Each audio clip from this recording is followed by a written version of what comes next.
Welcome to the Deep Dive. Today, we're plunging into a really fascinating set of sources. We're looking at an analysis of 8, well, seemingly random biblical passages. Our mission to see how these verses actually form a kind of cohesive map, charting, a universal spiritual journey from human need right through to divine inheritance. Think of it like a blueprint for your life hidden in these texts. Yeah, and what's really remarkable, I think, is how these texts, which seem so disparate, you've got Malachi warning about apathy, then Revelation talking about God's sovereignty, they don't just fit together, they actually reveal a pretty comprehensive path, a practical path to fulfillment for you listening right now. Okay, let's unpack this then. It starts somewhere I think most of us can relate to, this idea of the human condition of need. Yeah. The sources point first to Malachi, where worship itself is called despicable. That's strong language, a really deep, maybe even casual spiritual apathy. How does that kind of thing show up, do you think? Well, that's a key question, because that apathy, it doesn't stay small, does it? It can lead to what the sources call an unspoken lack. You see this with the Shunammite woman in 2 Kings, that feeling of barrenness and emptiness.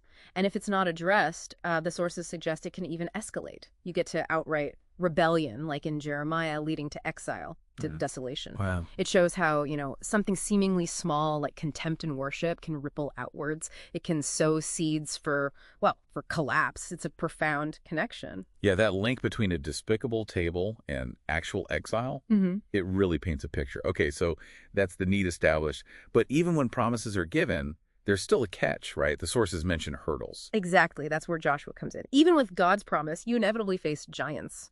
These formidable obstacles, like the Anakim, they're guarding what's yours, your inheritance. So it's not just promise, then poof, possession. You've got to engage. Right. And this is where, for me, it gets really interesting, because into this need, this struggle, steps the divine answer.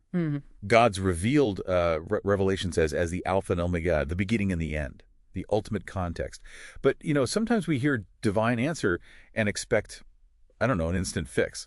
How do these texts show it differently? That's a crucial point. The answer isn't always instantaneous, but it is incredibly precise. He's shown as the meticulous architect. Look at Exodus, the blueprint for the tabernacle. Twined linen, blue, purple, scarlet, cherubs. All these details, they're not just decoration, are they? They show restoration is intentional, designed. It's about bridging that gap, creating a way back into fellowship, Like a specific path, not just a general idea. Exactly. And he's also the unconventional sustainer. Deuteronomy reminds us, right? Israel in the wilderness, 40 years, no normal bread or wine. It teaches absolute dependence on his provision, his way, not ours. And then there's the Lord of the storm. That verse in Job, it really struck me. Even the beast knows when to take cover. Into a covert doth remain. So wisdom isn't always fighting. Sometimes it's seeking refuge in his sovereignty. Yes. So, okay, bringing all this together, what's the takeaway for you? This isn't just abstract theology. It really lays out a path forward, a way to attain that inheritance. First, it means rebuilding the altar, moving from that contempt in Malachi to intentional consecration, carefully building your spiritual life based on God's pattern. And then confronting the giants, which, as the sources show, isn't about ignoring the problem's size. No, not at all. But shifting your focus from the giant to God's infinite nature, using those lessons, like the wilderness training, that dependence, to move forward. Precisely. Leveraging past provision. And finally, having that wisdom of seeking refuge, choosing submission, not, futile defiance when trials hit, finding shelter in his sovereignty, like the beast in Job, knowing when to stay put in his care. So this whole integrated journey, it actually transforms you, doesn't it? You become like a living sanctuary, a place where the first and the last, where God himself can manifest.